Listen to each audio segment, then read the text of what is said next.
அடுத்ததாக நகைச்சுவை தென்றல் சுரேந்திரன் அவர்களை மேடைக்கு அழைக்கின்றோம். அடுத்ததாக பழையகோட்டை கவிஞர் கவிபாரதி அவர்களை அன்புடன் மேடைக்கு அழைக்கின்றோம்.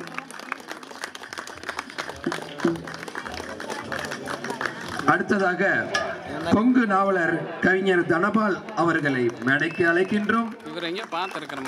அன்னார் அவர்கள் மேடையில் உள்ளார். அவர்களையும் வருக வருக என்று வரவேற்கின்றோம். அதற்கு அடுத்தபடியாக கவிதாயினி உமா மகேஸ்வரி அவர்களை அன்புடன் மேடைக்கு அழைக்கின்றோம். கரவொலி எழுப்பி மேல வரவேடுங்க. அருமையான சிந்தனை கலந்த ஒரு சிந்தனை பட்டிமன்றம் நமக்கெல்லாம் கொடுக்க போறாங்க. கரவொலி எழுப்பி அனைவரும் மேடை அழைங்க. அடுத்ததாக பேராசிரியர் குறிஞானமிக்கை அவர்களை மேடைக்கு அழைக்கின்றோம். அதன் பின்பாக அம்மா கொங்கு தமிழினை சாந்தாமணி அவர்கள் இன்னும் 10 நிமிஷத்துல இந்த மேடைக்கு வந்துருவாங்க. தற்பொழுது பட்டிமன்றமானது இனிதே ஆரம்பம். பட்டிமன்றத்தினுடைய தலைப்பு வாழ்க்கையில் மகிழ்ச்சியும் மனநிறைவும் தருவது சொந்த பந்தமா சொத்து சுகமா என்ற தலைப்பில் அருமையான பட்டிமன்றம் இதோ. எடுக்க சொல்லுவாங்க.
புரியல.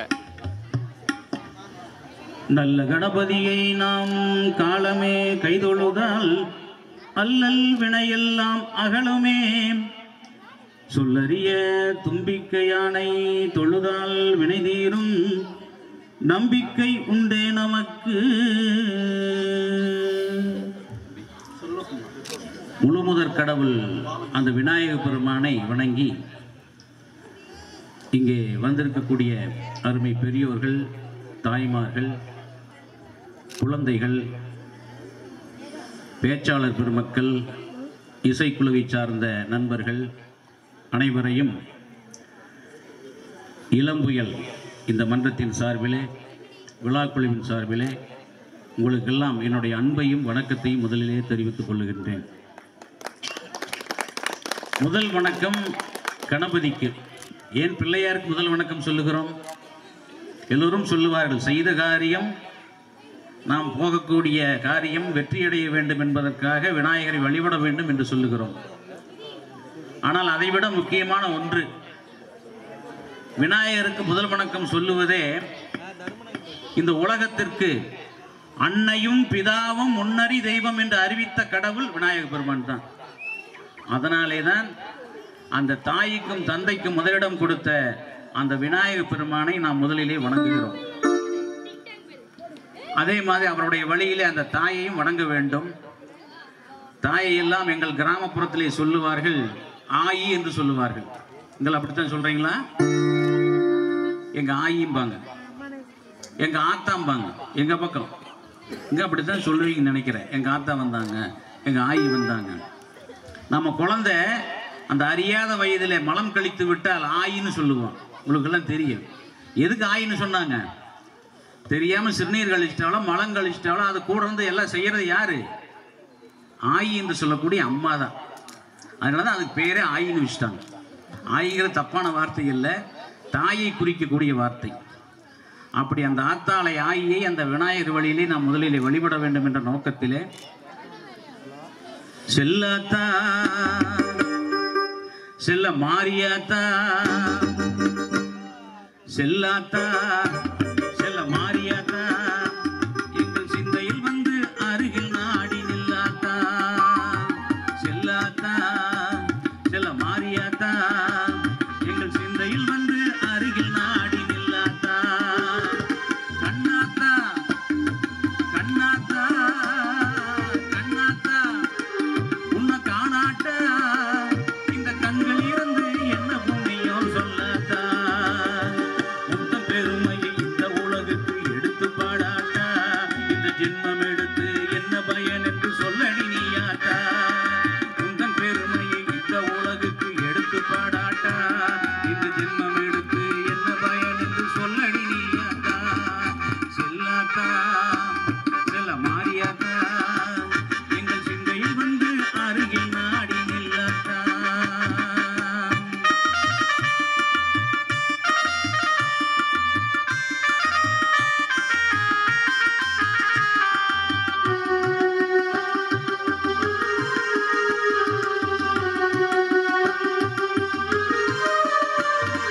கற்பூர நாயகியே கனகவல்லி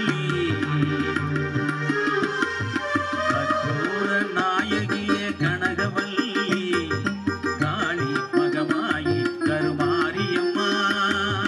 கற்பூர நாயகியே கனகவல்லி காளி மகமாயி கருமாரியம்மா. பொற்கோவில் கொண்ட சிவகாமி அம்மா. பொற்கோவில் சிவகாமி அம்மா. பூவிருந்த வள்ளி தெய்வ யானையம்மா. கற்பூர நாயகியே கனகவல்லி காளி மகமாயி கருமாரியம்மா.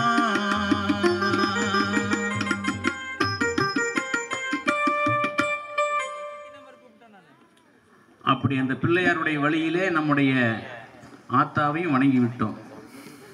ஆயி எங்கள் ஊரில் எல்லாம் கரியாய் என்று பெயர் வைப்பார்கள். உள்ள கருப்பாக பிறந்துட்டா கரியாயிம்பாங்க.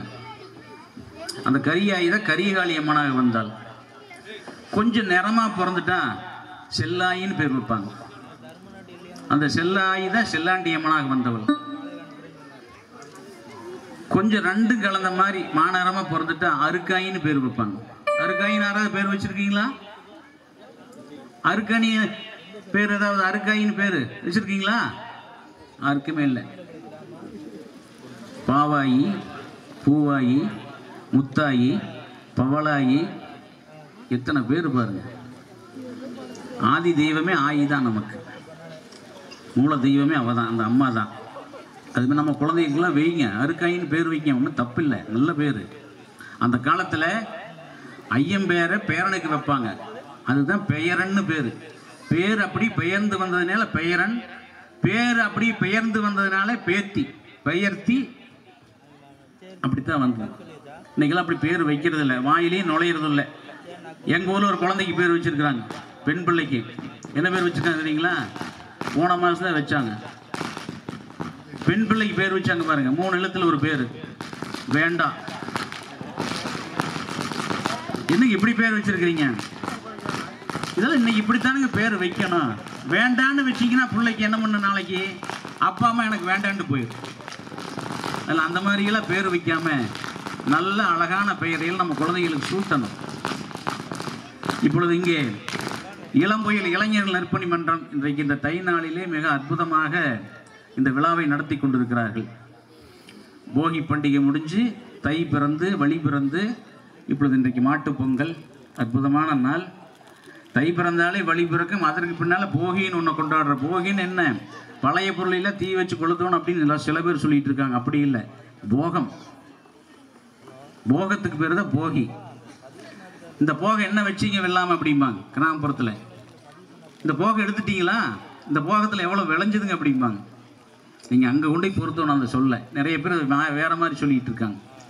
வீட்டில் வந்து காப்பு கட்டுறோம், என்னென்ன கட்டுறோமுங்க, வேப்பந்தலையை கட்டுறோம், பூளைப்பூவை கட்டுறோம், ஆவரம் பூவை கட்டுறோம். இதெல்லாம் எதுக்கு வீட்டில் வந்து கட்டிக்கிறக்காகவா? இல்லை. இந்த மாதிரி அழிந்து போகக்கூடியதையெல்லாம் கொண்டு வந்து பயிரிடணும், அதை பாதுகாத்து ஒரு இடத்துல நீங்கள் பயிரிடணும். அது என்னாச்சு, காலங்காலமாக இதே கொண்டு வந்து ஒப்புக்காக காப்பு கட்டுறமான்னு கட்டிக்கிட்டு இருக்கிறாங்க. அப்படி இல்லை, ஆவரம்பூ அழிஞ்சிட்டு இருக்குது, பூளைப்பூ அழிஞ்சிட்டு இருக்குது, வேப்பமரம் நிறைய அழிஞ்சிட்டு இருக்குது. இதையெல்லாம் பாதுகாக்கணும். இந்த மாதிரி மூலிகை பயிர்கள் மனித குலத்திற்கு நல்லது செய்யக்கூடிய மருத்துவ பயிர்கள் நல்ல முறையிலே அது வளர்ந்து செழிக்க வேண்டும் என்பதற்காக தான் அதை கொண்டு வந்து வைத்தார்கள். அப்படிப்பட்ட அருமையான இந்த போகி முடிந்து தை பிறந்து இந்த வழி பிறந்திருக்கக்கூடிய இந்த நல்ல நாளில் அருமையானது ஒரு நிகழ்ச்சி இங்கே பெரியவர்களெல்லாம் இளைஞர்களெல்லாம் ஏற்பாடு செய்திருக்கின்றீர்கள். நான் என்னுடைய வாழ்க்கையிலேயே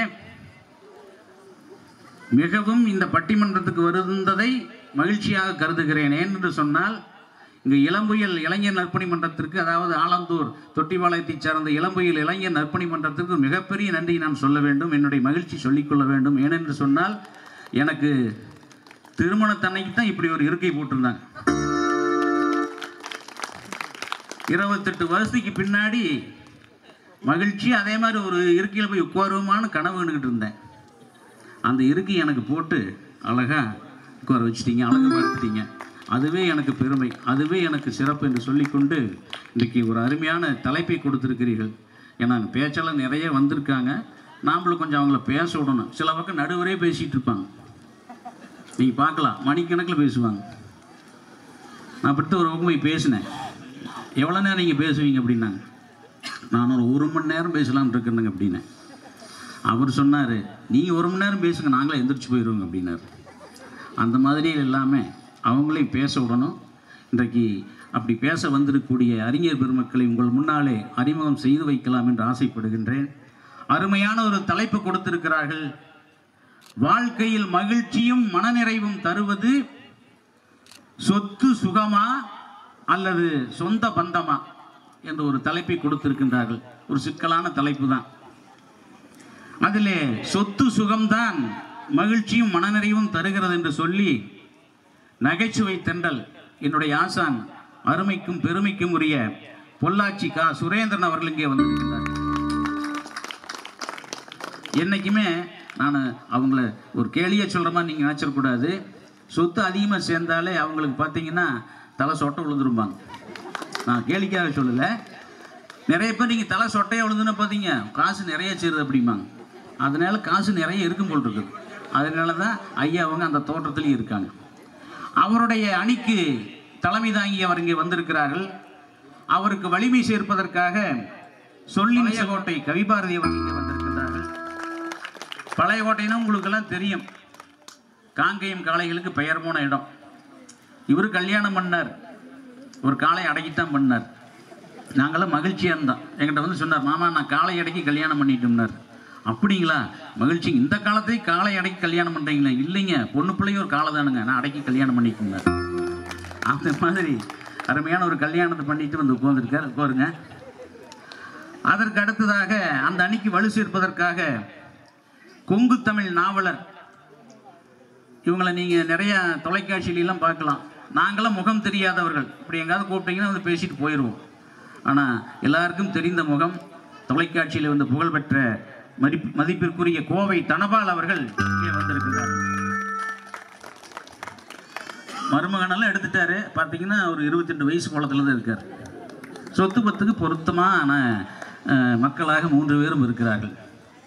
என்னங்க பெரிய சொத்து, அதுக்கு மேலான சொந்த பந்தம் தானுங்க அப்படின்ட்டு இந்த பக்கம் பார்த்தீங்கன்னா அற்புதமாக இதனுடைய அணிக்கு தலைமை தாங்கி இங்கே வந்திருக்கக்கூடிய போற்றுதலுக்குரிய சிந்தனை செல்வி கவிதாயினி உமா மகேஸ்வரி அவர்கள் இங்கே வந்திருக்கிறார்கள். அதற்கு உறுதுணையாக நற்றமிழ் நாயகி பேராசிரியர் குரு ஞானாம்பிகை அவர்கள் இங்கே வந்திருக்கின்றார்கள். அதற்கு அடுத்தபடியாக இப்பெல்லாம் பழனிக்கு பாத யாத்திரை போயிட்டு இருக்காங்க, அப்படி பாத யாத்திரையே வந்துட்டு இருக்கிறாங்க. போற்றுதலுக்குரிய சாந்தாமணி அவர்கள், அதாவது கொங்கு செல்வி சாந்தாமணி அவர் இப்பொழுது வந்து கொண்டிருக்கிறார்கள். நிகழ்ச்சி போக போக அவங்க வந்துடுவாங்க. அந்த பழனி முருகனை அருளையை கொண்டு வந்து நம்மளுக்கு கொடுத்துருவாங்க. அப்படி அருமையான ஒரு மேடையில் இன்றைக்கி இந்த அறிஞர் பெருமக்கள் இங்கே செல்வகுமார் என்ற வடிவிலும், இங்கே பழனியம்பதியிலிருந்து வந்திருக்கக்கூடிய வடிவிலும், இங்கே தபேலாக்காரர் வந்திருக்காரு, அதுக்கு நல்ல இசைக்கருவியோடும் அவரும் வந்திருக்காரு. நல்லா கும்பிடுங்க. கும்பிடுறது ஒரு நல்ல பழக்கம்ங்க. அன்றைக்கெல்லாம் கல்யாணம் பண்ணிக்கிட்டா பொண்ணு மாப்பிள்ளை யாரை கண்டாலும் கும்பிடுவாங்க. உங்களுக்கெல்லாம் தெரியுங்க. கல்யாணம் ஆகிட்டா யார் வந்தாலும் சரி உளுந்து கும்பிடுவாங்க. கொஞ்சம் காலத்தில் பசங்கள்லாம் குனியிருக்க கஷ்டப்பட்டுக்கிட்ட மாப்பிள்ளை பசங்களாம் இப்போ குனியறதில்ல. பிள்ளைகளாவது கும்பிட்டு இருந்தாங்க. இப்போ பிள்ளைகளும் கும்பிட்றது விட்டுட்டாங்க. பிள்ளை போய் கும்பிட்டா என்னங்குது, பக்கத்தில் தோழி, ஆனால் இந்த காலத்தில் போய் பட்டிக்காடாட்டு கும்பிட்டு இருக்கிற கம்முன்னு நில்லு அப்படின்னு சொல்லி மிரட்டுற காலம் ஆகி போச்சு. யாரை கண்டாலும் நம்ம பெரியவங்கள் கண்டால் முதல்ல நான் போய் அவங்க காலில் வந்து ஆசீர்வாதம் வாங்கணும். அந்த பழக்கம் நம்மளுடைய தமிழ் சமுதாயத்தில் வர வேண்டும். அப்பொழுதுதான் அவங்களுடைய ஆசீர்வாதம் நமக்கு கிடைக்கும். அதை இப்போ நாம் மறந்துட்டோம். பெரியவங்களாம் சொல்லி கொடுத்து இப்போ மறந்துட்டோம். ஏன்னா அந்த காலத்துலேயே பாட்டு சொல்லுது, உயர்ந்த இடத்தில் இருக்கும்போது உலகம் உன்னை மதிக்கும், உன் நிலைமை கொஞ்சம் இறங்கி வந்தால் நிழலும் கூட மிதிக்கும். உயர்ந்த இடத்தில் இருக்கும்போது உலகம் உன்னை மதிக்கும், உன் நிலைமை கொஞ்சம் இறங்கி வந்தால் நிழலும் கூட மிதிக்கும்.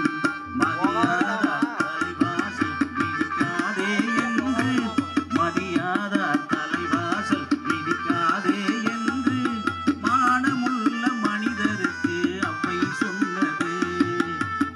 சொன்னது அதில் அர்த்தம் உள்ளது.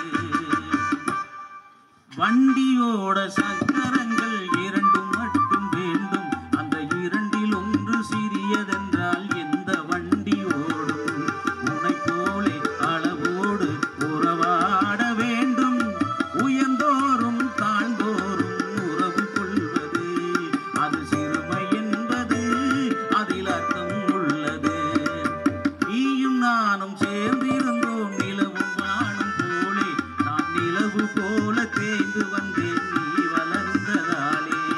என் உள்ளம் என்னை பார்த்து கேலி செய்யும் போது இல்லாதான் நீ வாழ்வில் நிம்மதியேது. இது கணவன் சொன்னது இதில் அர்த்தம் உள்ளது. இப்படி எத்தனையோ கருத்துக்களை எல்லாம் இது சமுதாயத்திற்கு சொல்லி சென்றிருக்கின்றார்கள். ஆகவே மரியாதை கொடுப்பது, மரியாதை பெறுவது, இதெல்லாம் நம்முடைய மனதிலே பதிய வேண்டும்.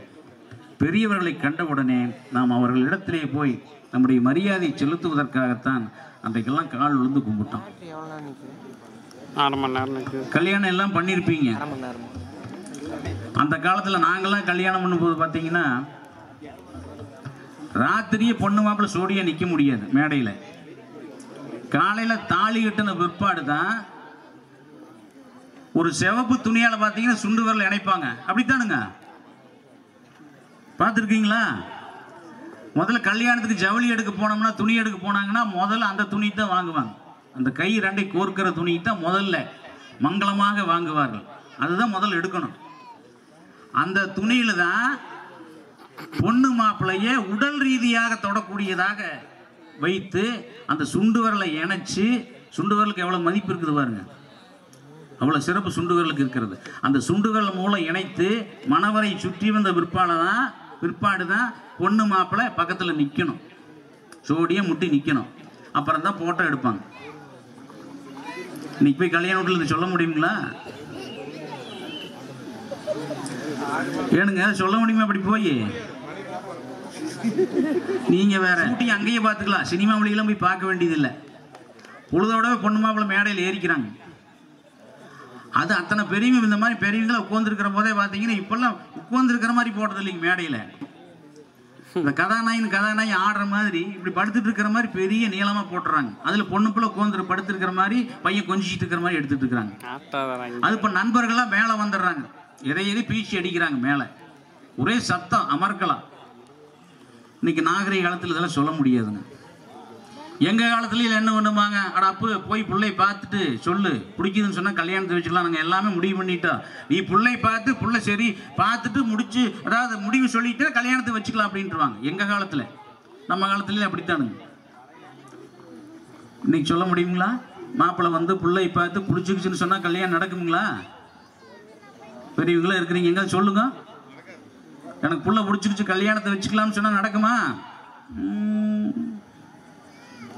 புள்ள பார்த்து சொன்னா தான் கல்யாணமே நடக்கும். அது இப்போ பிள்ளைகளாம் முதல்லயே புகுந்து விட்டு போய் பார்த்துட்டு வர்றாங்க, வீடு எப்படி இருக்குதுன்னு. வசதியாக இருக்குதா, வாய்ப்பாக இருக்குதா, வீட்டில் டைல்ஸ் ஒட்டி இருக்கிறீங்களா, சமையல் ஆள் இருக்குதா. அது பொண்ணு வீட்லேயும் சொல்லி போடுறாங்க, எங்கள் பிள்ளைங்க ஒரு நாள் கூட சிவமாத்தை எடுத்து கூட்டுறதே இல்லைங்க, எங்கள் பிள்ளைங்க ஒரு நாள் கூட காப்பி டீ வச்சு கண்டதே இல்லைங்கோ இப்படின்னு வேற சொல்லி போடுறாங்க. இப்படி சொல்லிட்டு என்ன பண்ணுறது மாப்பிள்ளைக்காரர்? ஒன்றுமே வழி இல்லை, அதுக்கு தகுந்த மாதிரி இங்கே தயாராகிடும். இப்போ எங்கள் ஊரில் பொண்ணு நடந்துக்கிட்டு இருக்குதுங்க. பொண்ணுக்கு கொடி பண்ணி போடுறது இல்லைங்க, இப்போ மாமியாத்தாளுக்கு கொடி பண்ணி போடணும். இப்போ அது நடந்துட்டு இருக்குது. முதல்ல மாமியார் தான் முதல்ல காமிச்சிடுறாங்க. எப்படி இங்கே பாருங்க, இது நாளாக இப்படி 30 வருஷமாக கிடந்துங்க, இல்லை விட்டு போச்சுங்க, இது எங்கேயும் போய் நீ பற்ற வைக்கிறது, புதுசாக ஒரு கொடி பண்ணிட்டு தேவலிங்க அப்படின்னு முதல்ல காதில் போட்டுடுறாங்க. நீ என்ன பண்ணுறதுங்க? 2 கொடி பண்ணிட வேண்டியதா கல்யாணத்துக்கு. மாமியாளுக்கு ஒரு கொடி, கட்ட போகிற பிள்ளைக்கு ஒரு கொடி, அப்படின்னா தான் கல்யாணமே நடக்கும். இப்படி சூழ்நிலை ஆகிப்போச்சு. இப்படிப்பட்ட காலத்தில் நாம் வாழ்ந்துட்டு இருக்கிறோம். அதனால நாகரிகம் நிறைய பெருத்துருச்சுங்க. அதனால இப்படியெல்லாம் தலைப்பு வச்சு பேச வேண்டியதாக இருக்குது. மகிழ்ச்சியும் மனநிறைவும் தருவது சொத்து சுகமா சொந்த பந்தமா? அருமையான ஒரு தலைப்பு. நம்முடைய எங்களுக்கெல்லாம் ஆசானாக விளங்கக்கூடிய நாங்கள்லாம் அத்தை என்று அன்போடு கூப்பிடுவோம் கொங்குச்செல்வி சாந்தாமணி அவர்கள் இப்பொழுது நடைபயணமாக இங்கே நமக்கு அந்த பழனி முருகனுடைய திருவருளோடு இங்கே வந்திருக்கின்றார்கள். வாங்க வாங்க.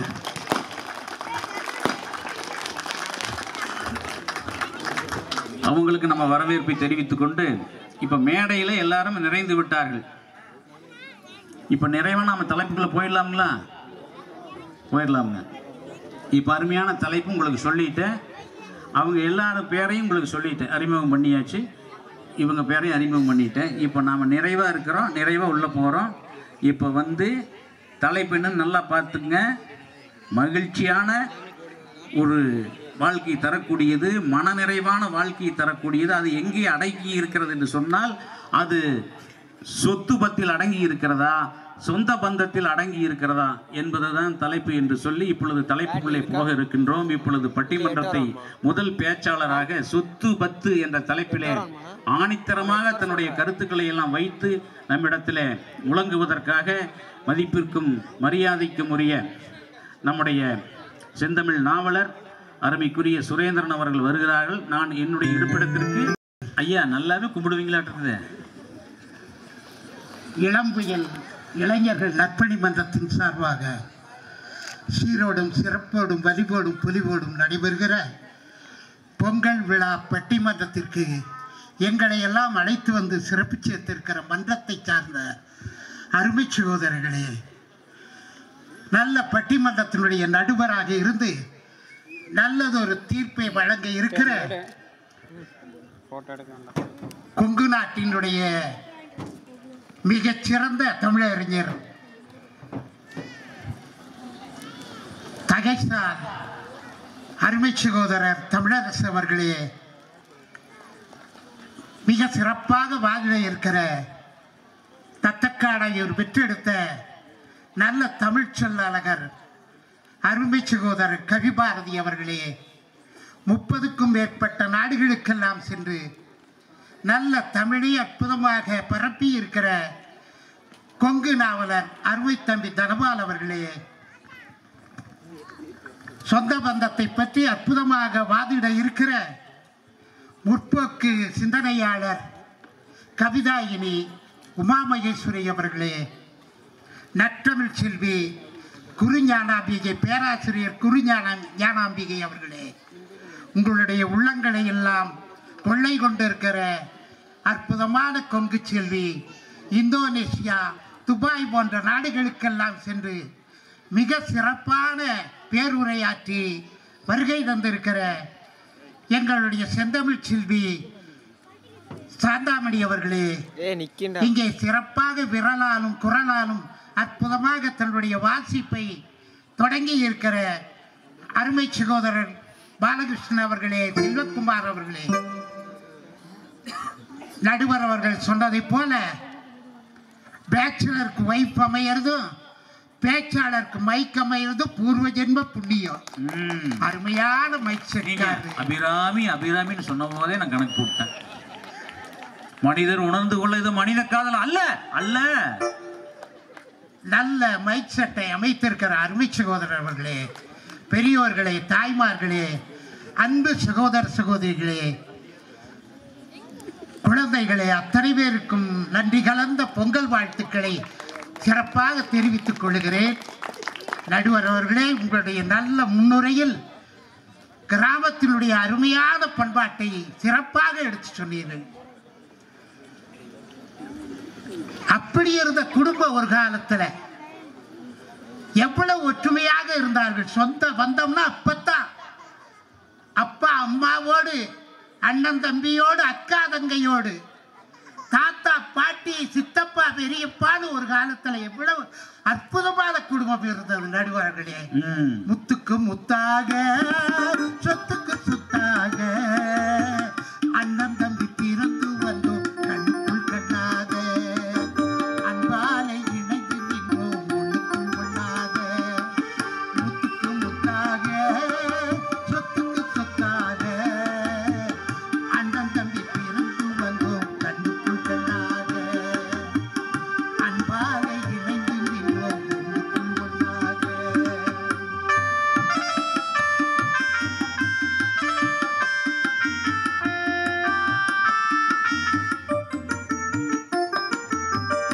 ராஜாவின் மாளிகையில் காணாத இன்பமடா, நாலுகால் மண்டபமோ நாங்கள் உண்ட சொந்தமடா. ராஜாவின் மாளிகையில் காணாத இன்பமடா, நாலுகால் மண்டபமோ நாங்கள் உண்ட சொந்தமடா. ரோஜாவின் இதழ்களைப் போல் தீராத வாசமடா, ரோஜாவின் இதழ்களைப் போல் தீராத வாசமடா. நூறாண்டு வாழ வேண்டும் மாறாத பாசமடா. முத்துக்கு முத்தாக சொத்துக்கு சொத்தாக அண்ணன் தம்பி பிறந்து வந்தோம் கண்ணுக்குள் கண்ணாக அன்பாலே இணைந்து நின்றோம் ஒண்ணுக்குள் ஒண்ணாக. நல்ல செய்தட்டலாப்பா. அருமையான ரசிக பெருமக்கள், நடுவர் அவர்களே, எப்படி இருந்த மனதுக்கு மகிழ்ச்சி. அது மட்டுமல்ல நடுவர் அவர்களே, நிம்மதி இருந்தது ஒரு காலத்துல. உண்மைங்க. ஆனா நடுவர் அவர்களே, அப்பேற்பட்ட குடும்பம். ஆனா அந்த சொந்த பந்தம் எல்லாம் இங்க எங்கேயோ காணாம போயிடுச்சு. இன்னைக்கு எதுக்கு வலிமை இருக்குது நடுவர் அவர்களே? இன்னைக்கு மகிழ்ச்சி தரோம்னா சொத்து வேணும், அதுதான் சுகம். ஒரு காலத்துல எப்படி இருந்தது, ஆனால் இன்றைக்கு எப்படி இருக்கிறது நடுவர் அவர்களே? ஒரு காலத்துல ஆஸ்பத்திரியில் பிறக்கிற குழந்தை புளியம்பட்டியில் எல்லாம் குபா குபான் தான் சத்தம் போட்டு பிறந்தது நடுவர் அவர்களே. இன்னைக்கு பிறக்கிற குழந்தையெல்லாம் ரூபா ரூபான்னு சத்தம் போட்டு பிறக்குதுன்னா நாமளும் போய் ரூபா வைக்கணும். அந்த குழந்தைக்கும் கூட பணத்தோட ஆமை தெரிஞ்சிருக்குது. இங்க வந்திருக்கிற உங்களுக்கு குமரிகளுக்கு மட்டும் தெரியலையா? எப்பேற்பட்ட நிலை. எங்க இன்னொரு முறை சொல்லுங்க. எனக்கு வந்துங்க குமரி பெண்ணின் உள்ளத்திலே குடியிருக்க நான் வரலாமுங்கிற மாதிரி தெரிஞ்சது. நடுவர் அவர்களே, பணத்தோட மாதிரி சொத்துங்கிறது சாதாரணமானது இல்லை. ஆம்பளைக்குத்தான் அதோட சொத்தோட பணத்தோட அருமை தெரியும். ஏன்னா இன்னைக்கு கஷ்டமான வேலை செய்யறது ஒரு ஆம்பளையா இருக்கிறோம். ரிக்ஷா ஓட்டுறோம், பஸ் ஓட்டுறோம், ட்ரெயின் ஓட்டுறோம்.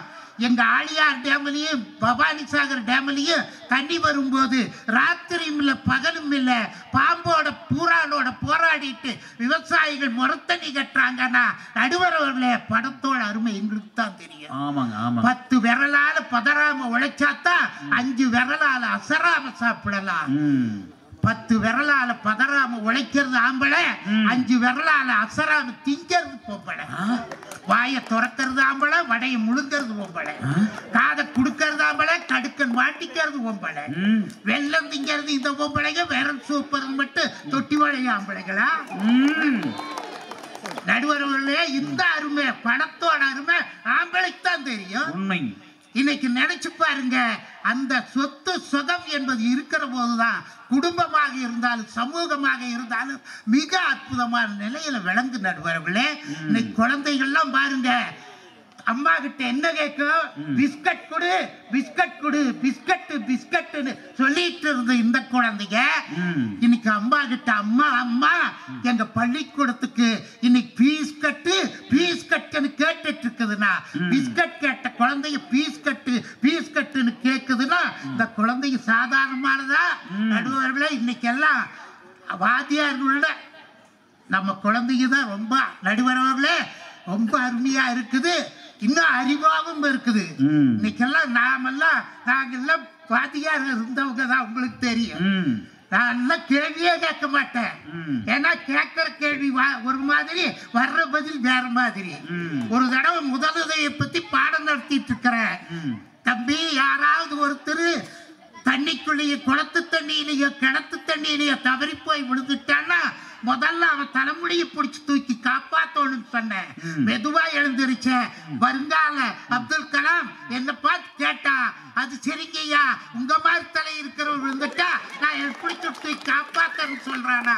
இந்த அறிவு, இந்த ஆற்றல் நடுவர்களே இன்னைக்கு இருக்கிற குழந்தைக்கெல்லாம் இருக்குது என்று சொன்னா, இன்னைக்கு பணம் வேணும் நடுவர்களே, சொத்து சுகம் வேணும்.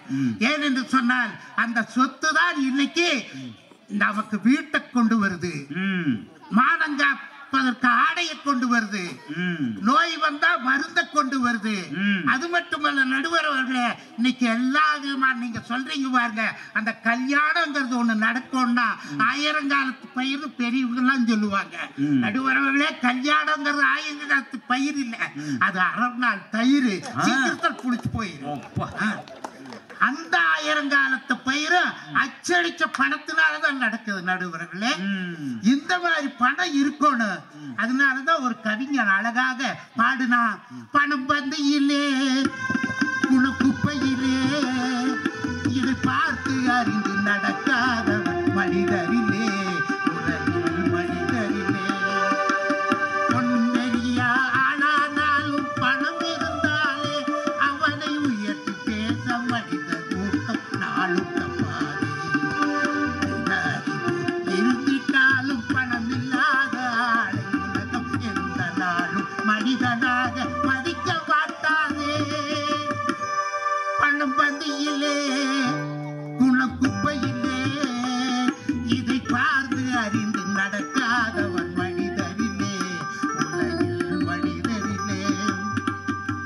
14 குழந்தைக்கு தகப்பன் நடுவர்களே, 3 சம்சாரத்துக்கு கணவன் யார்? கண்டதாசன். அவன் நொந்துவாய் பாடினான் நடுவர்களே, குளத்திலே தண்ணியிலே கொக்குமில்லே மீனுமில்லே, பெட்டியிலே பணமில்லே, பெத்தகுள்ளே சொந்தமில்லே, மனையிலே சொரிருந்தா பூனைகளும் சொந்தமடா, சோதனையில் பங்கு வச்சா சொந்தமில்லே பந்தமில்லே. இன்னைக்கு நடுவர்களே, பணம் வேணும்.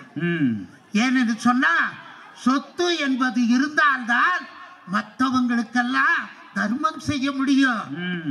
இந்த சொந்த பந்தம் இருந்தா செத்தவர்களுக்கு கர்மம் தான் செய்ய முடியும்.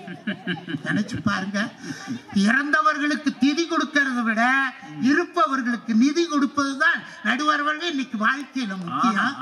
இன்னைக்கு மைக் செட்டுக்கார அருமையான மைக் செட், அருமைங்க, சாதாரண மைக் செட் இல்ல.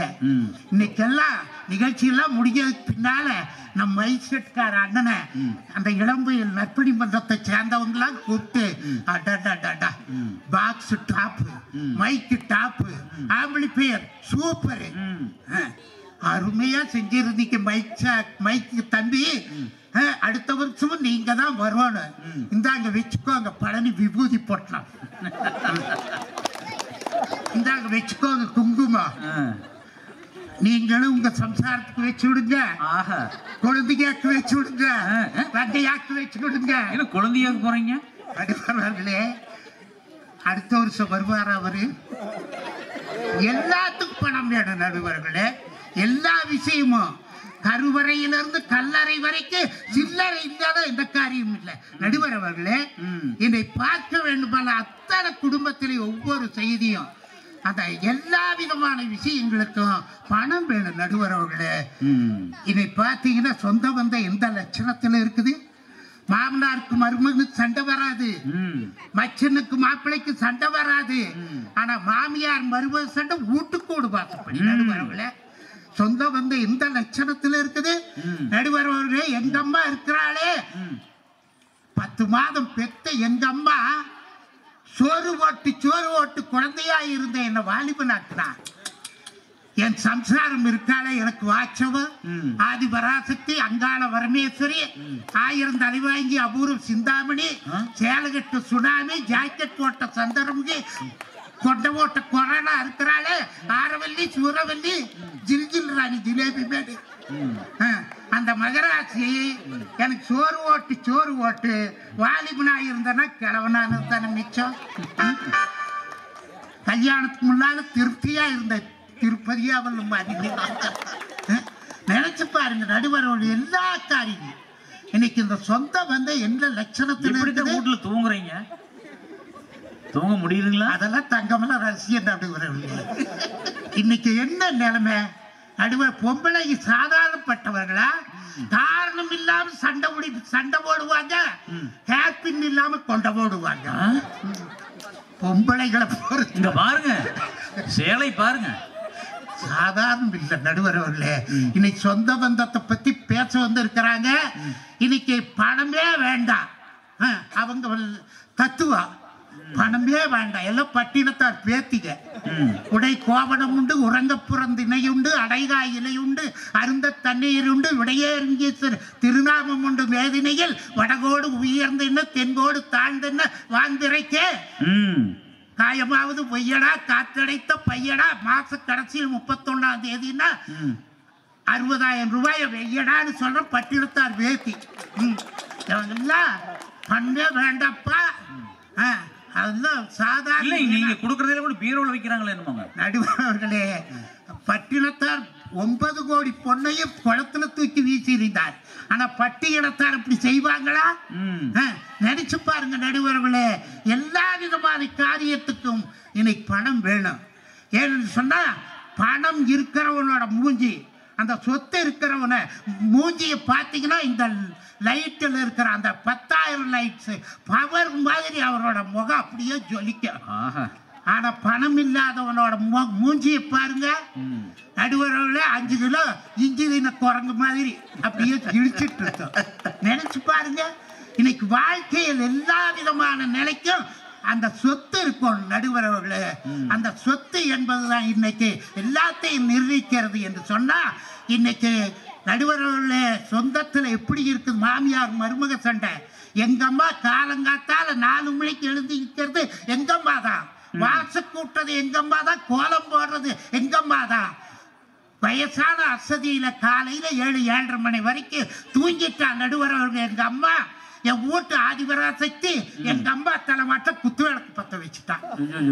நினைச்சு பாருங்க இன்னைக்கு என்ன நிலைமை, இன்னைக்கு எந்த விதமான நிலையில் இருக்குது. இன்னைக்கு நடுவரவர்களே எங்க உமா அவர்கள் அழகாக சொல்லுவார் எந்த லட்சணத்தில் இருக்குது. அதாவது என்ன நிலைமைனா நடுவரவர்களே, இன்றைக்கு மாங்காய் கடிக்காமல் மசக்கை அடையாமல் எங்கள் ஊர் குப்பை தொட்டியும் கூட குழந்தை பெறுகிறதுங்கிற கவிதையை படிச்சவங்க யாரு? எங்க உமா அவர்கள்.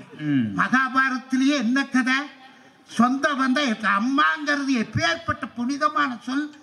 ஆனா குந்திங்கிற ஒருத்தி கல்யாணத்துக்கு முன்னாலேயே சூரியனோட சேர்ந்து ஒரு குழந்தைய பெத்த உடனே நடுவர்களே அதை தொட்டல்ல ஓட்டு தாலாட்டு பாடுனாளா? நினைச்சு பாருங்க. ஒரு சின்ன பொட்டியலை வச்சு ஆத்துல விட்டுட்டானா இன்னைக்கு அந்த தாயோட பந்தம் எப்பேற்பட்ட லட்சணத்துல இருக்குது. ஈசன் படி இழக்கிற இதிகாச காலத்திலேயே இந்த உழப்புனா இன்னைக்கு ரேசன் படி இழக்கிற 2 கட்ட காலம். இன்னைக்கு எந்த பொழப்புல இருக்குது? அத மகராசிய சாதாரணப்பட்டவங்க இல்ல நடுவரவங்க, ஜெயஜால கில்லாடிங்க. அது இவங்களோட பக்தி இருக்குது பாருங்க, சாதாரண பக்தி இல்ல. அடே அப்பா, இன்னைக்கு பக்தியில் சிறந்தவர்கள்லாம் ஆண்களை விட பெண்கள் தான் நடுவர்களே. சாதாரணமா இல்ல, ஆம்பளையா இருக்கிற நாமளும் கோயிலுக்கு போவோம், மாரியத்தா கோயிலுக்கு.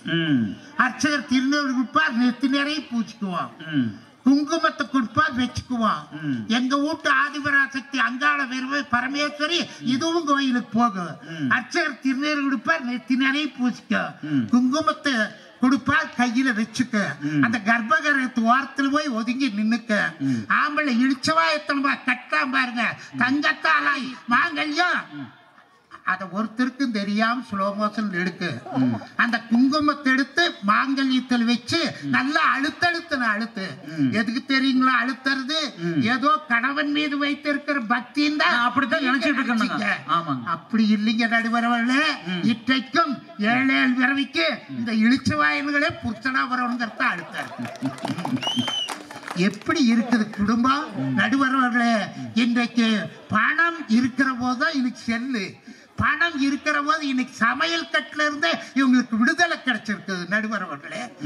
என்னை காட்டிலும் வயதான தாய்மார்கள் பெரியவர்கள் இருக்கிறார்கள் நடுவரவர்கள். அந்த கால தாய்மார்கள்லாம் விறகோட விறகா எரிஞ்சாங்க. இன்னைக்கு எந்த பொம்பளைக்கு விறகடுப்பு இருக்குது நடுவரவர்களே? இன்னைக்கு எல்லாம் கேஸ் சிலிண்டர். இன்னைக்கு ஆம்பளை அந்த கேஸ் சிலிண்டர் அத்தனை ரூபாய் கட்டி ரோட்ல உருட்டிட்டு வர்றது ஆம்பளை, கனெக்ஷன் கொடுக்கறது ஆம்பளை.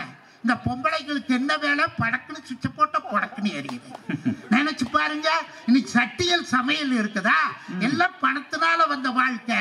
இன்னைக்கு குக்கர் வந்து உட்கார்ந்துட்டு கொக்காணி காட்டுது நடுவர்களே. நான் என் சம்சாரத்தை பார்த்து பண்ண முடியாத காரியத்தை எங்க வீட்டு குக்கர் பண்ணுது நடுவர்களே. என்ன வேலை? விசில் அடிச்சு கூப்பிடுது, வா முனிமா வா முனிமா வா முனிமா வா அப்படின்னு விசில் அடிச்சு கூப்பிடுதுன்னா இத்தனை சொகம் பணத்தினால வந்திருக்குது. நினைச்சு பாருங்க, இன்னைக்கு விறகடுப்பு இல்ல, அல்லது இந்த மாதிரி சட்டியல் சமையல் இல்ல நடுவர்கள் எல்லாமே இன்னைக்கு நவீனம். துணி துவைக்கிறாங்களா? எல்லாம் வாஷிங் மிஷின், வாஷிங் மிஷின் நடுவரவர்கள் எல்லாமே இன்னைக்கு வீடே எலக்ட்ரிக் சுடுகாடா இருக்குதுடா. நினைச்சு பாருங்க, அந்த பணத்தினால் வந்த வாழ்க்கையில இத்தனை நிலைமை இருக்கிறது என்று சொன்னா செல்லு சாதாரணமா இல்ல. ஆகவே இன்னைக்கு நடுவரவர்களே, இந்த கல்யாணம் ஆகாத இளைஞர்கள் இருந்தால் கொஞ்ச நாள் பொறுதலைவா, ஆத்திரம் வேண்டாம், அவசரம் வேண்டாம். ஏன்னா கல்யாணங்கிறது டைட்டான பேண்ட் போடுறது சுலபம், கழட்டுறது கஷ்டம். எங்க பொள்ளாச்சியில நீங்க ஜீன்ஸ் பேண்ட் போடுறது இல்ல நடுவரவர்களே, இருக்கட்டுங்க. அது ஒரு எங்க பொள்ளாச்சி மக்கள்லாம் பையனு பொண்ணு பார்த்து போகும்போதே பொட்டியோட போறாங்க நடுவரவர்களே. செல்லு பொட்டி கொண்டு வந்து ஒருத்தன் அதே மாதிரி பொண்ணு பார்த்தா அந்த பொண்ணு காப்பியெல்லாம் கொடுத்துட்டு வேகமா அந்த வீட்டுல இருந்து கொஞ்சம் உள்ள போறா. இவன் துரத்திட்டே அப்படியே போறான் நடுவரவர்களே. துரத்திட்டு போனவன் அந்த பொண்ணு திரும்பின உள்ள செல்லு பொட்டி கையில கொடுத்தான். பேசாம வந்திருக்க வேண்டியதான வாய வச்சுட்டு நடுவரவர்கள் இவன் என்ன பண்ணா தெரியுங்களா? அத பொண்ணை அப்படியே வர்ணிக்க ஆரம்பிச்சுட்டா. அன்பே கண்ணே, நீதான் என் குலவிளக்கு, நீதான் என் இதயத்து ஒளி விளக்கு, நீதான் மனசுக்குள் உட்கார்ந்து இருக்கிற மணி விளக்கு. அவ சொன்ன அட இழிச்சவாயனே முதல்ல பல்ல விளக்கு.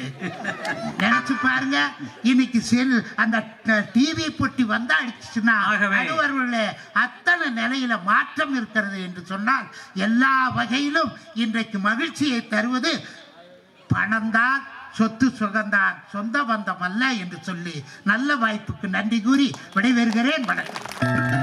உங்களுக்கு நல்ல கருத்துக்களை எல்லாம் சொல்லி பதிய வைத்தார்கள். அருமையான பாடல், அந்த முத்துக்கு முத்தாக என்றும் பாடினார்கள். அவங்க பாட வேண்டிய பாட்டை இவங்க சொல்லி காட்டிட்டாங்க. இவங்க எப்படி பதில் சொல்றாங்கன்னு பார்ப்போம். வாங்கம்மா சிந்தனை செல்வி கவிதாயினி உமா மகேஸ்வரி அம்மா, வாங்க வாங்கோ. இனிமை தமிழ்மொழி எமது, இனிமை தமிழ்மொழி எமது, எமக்கு இன்பம் தரும்படி வாய்த்த நல்லமுது. கனியை பிழிந்திட்ட சாறு எங்கள் கதியில் உயர்ந்திட யாம் பெற்ற பேரு என்று பாவேந்தனால் போற்றி புகழப்பட்ட தாய்மொழியாம் தமிழுக்கு என் முதல் வணக்கத்தை தெரிவித்துக் கொள்கின்றேன்.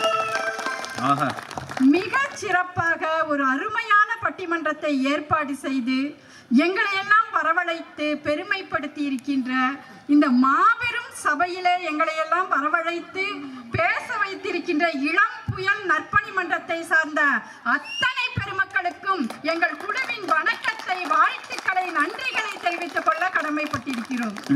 இந்த மேடையை நான் பார்க்கிறேன்.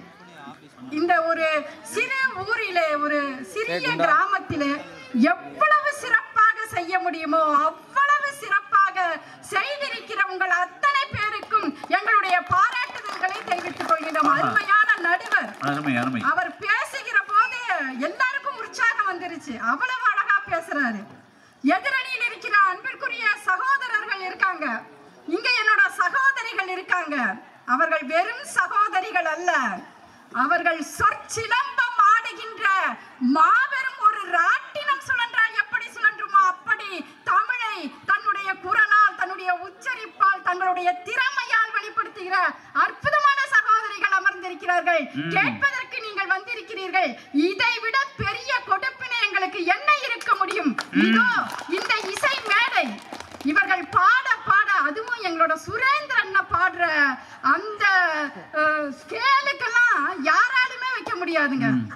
ஐயா பார்த்து அவங்க பாட்டையே அளந்துட்டீங்க. அப்படியே மனசுக்குள்ள குமர்றாரு. இப்படி எல்லாம் ஒரு குரலா இந்த இவரை வச்சு அந்த ஏனுங்க பாட்டா பாடினாரு. ராஜாக்கள் மாளிகையும் காணாத இன்பமடா, நாலுகால் மண்டபம் போல் நாங்கள் கொண்ட சொந்தமடா, ரோஜாவின் இதழ்களை போல் தீராத வாசமடா, ரோஜாவின் இதழ்களை போல் தீராத வாசமடா, நூறாண்டு வாழ வைக்கும் மாறாத பாசமடா, முத்துக்கு முத்தாக சொத்துக்கு சொத்தாக அண்ணன் தம்பி பிறந்து வந்தோம் கண்ணுக்கு கண்ணாக, அன்பாலே இணைந்து வந்தோம் ஒண்ணுக்கு ஒண்ணாக. ஆக சொந்த பந்தமே என்றுதான் தீர்ப்பு சொல்ல போகிறேன் என்பதை இந்த பாடல் வரிகள் மூலமே வெளிப்படுத்திய நடுவருக்கு என்னுடைய நன்றியை முதலில் தெரிவித்துக் கொள்கிறேன். எங்க அண்ணன் வந்தாரு, சுரேந்திரன், என்னமா பேசினாரு பாருங்க. அவர் பேச்ச கேட்டா எல்லாருமே மயங்கிடுவாங்க. அவரு அப்படி கவிதையா எழுதுறாரு. ஆயிரம் காலத்து பயிரே, அரை நாள் தயிரே. நீங்க டி ராஜேந்தருக்கு மாமா மச்சான் உறவா? அப்படி கூட இருக்கலாம் தான். என்னெல்லாம் பேசுறாரு பாருங்க. அதுவும் எப்பவுமே துவைச்ச துணிய துவைப்போமா, அரைச்ச மாவ அரைப்போமா, அப்படித்தான் இருப்பாங்க. அதுல வேற சொல்றாரு, கணவர் வந்து மாமியார் தூங்கிட்டாங்களா, மருமக போய் குத்து விளக்கேத்தி வச்சுட்டாளா. உண்மைதாங்க, அதை நாங்க ஒத்துக்கிறோம். சாந்தாமணிக்கும் தெரியும், என்னோட அன்பு சகோதரிக்கும் தெரியும், அது ஒத்துக்கிறோம். எதுக்கு நாங்க வைக்கிறோம்? நீங்க என்ன சொல்றீங்க? கல்யாணம் பண்ணிட்டு வந்தோன்னா எங்க அம்மா உனக்கு கடவுள் மாதிரிடி, எங்க அம்மா உனக்கு தெய்வம் அப்படிங்க. தெய்வத்துக்கு என்ன பண்ணுவோமோ அதை பண்ணணும். அது ஒரு தப்பா உங்களுக்கு? அருமை அருமை. என்னங்க அப்படி பேசுற? ஒரு தெய்வத்துக்கு என்ன பண்ணணுமோ நல்லா பண்ணுங்க. அதை பண்ணணும். நாங்க குத்து விளக்கு ஏத்தி வைப்போம், விபூதி அவங்க பூசி விடுவோம்.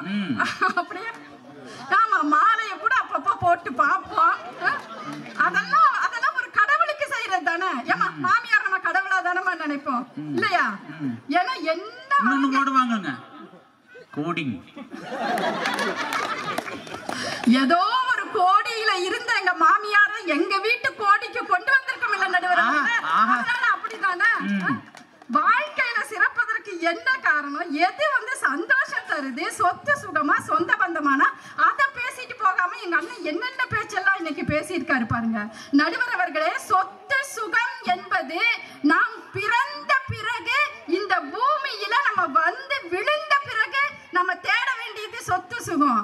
ஆனா இந்த பூமிக்கு நாம வருவதற்கு தாய் தந்தை என்ற இரண்டு சொந்தங்கள் இருந்தால்தான் இந்த பூமிக்கு நீங்க வர முடியும்.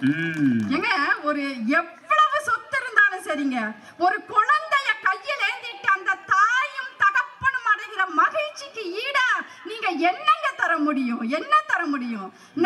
ஒரு கிராமத்தில் இருக்கிற ஒரு தாய் எப்படி பாடுறாவ குழந்தைய, எப்படி வளர்க்கிறா?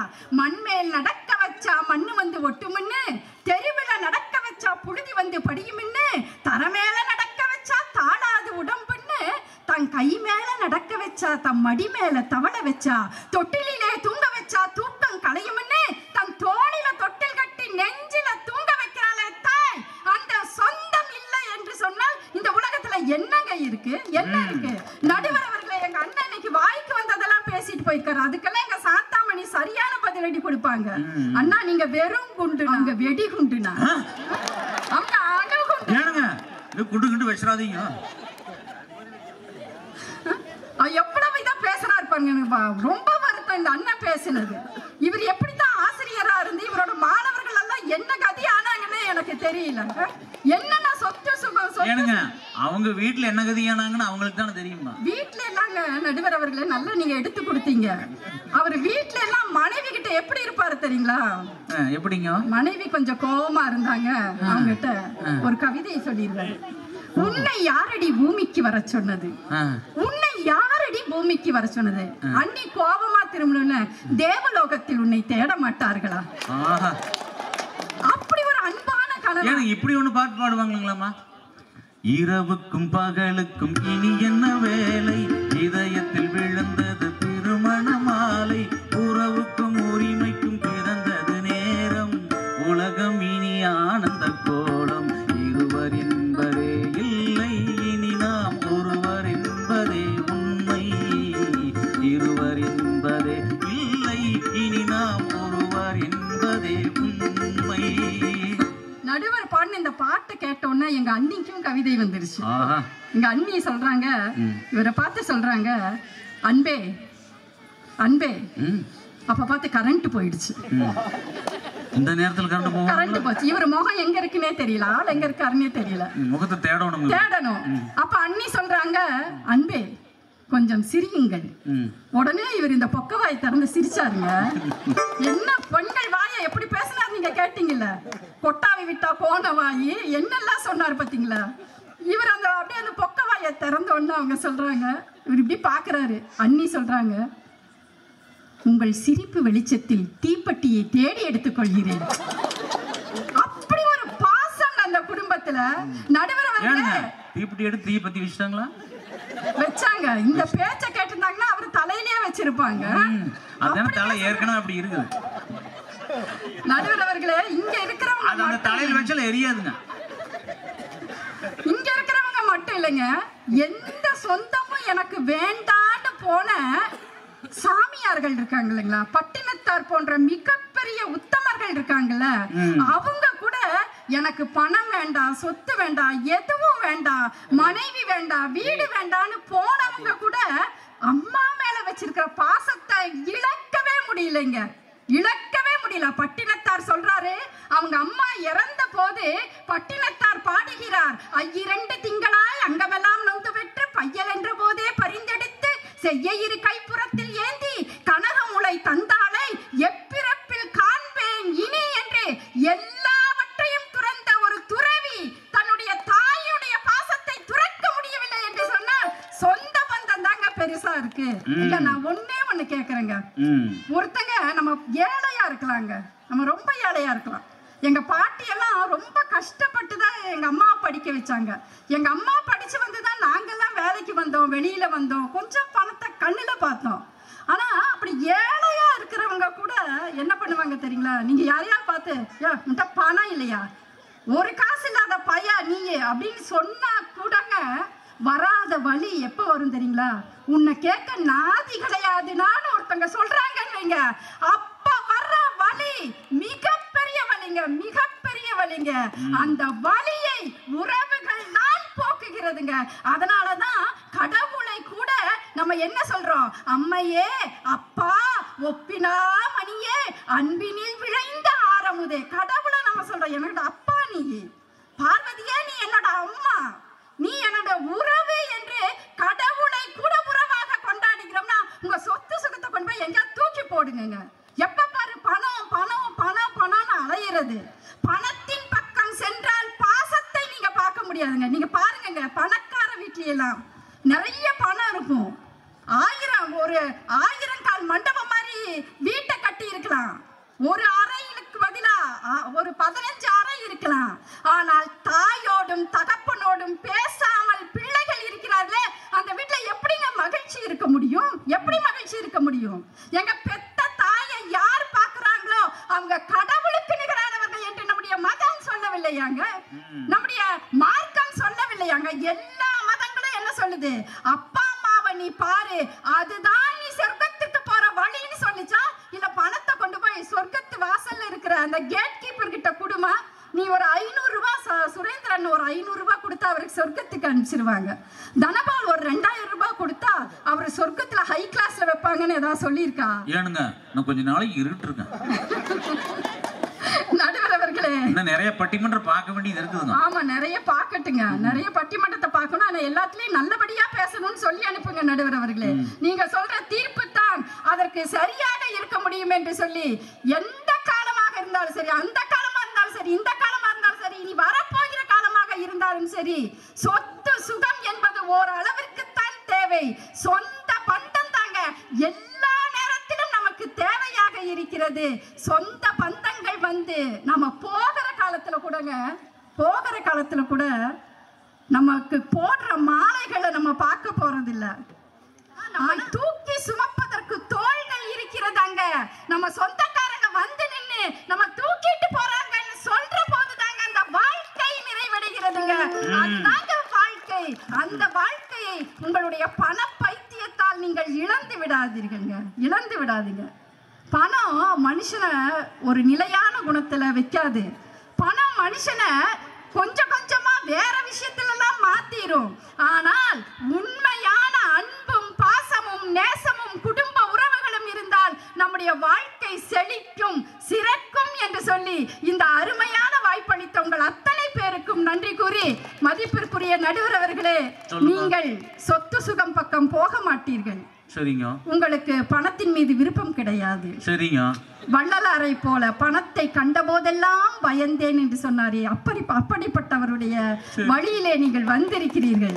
இந்த பட்டிமன்றத்திற்கு கூட நீங்கள் எந்த காசும் வேண்டாம் என்று சொல்லி இந்த சொந்த பந்தங்களுடைய அந்த அன்பும் ஆதரவும் கைத்தட்டலும் போதும் என்று சொல்லி இருக்கிறீர்கள். அதனால் அப்படியே உங்களுக்கு பணம் கிடைத்தாலும்,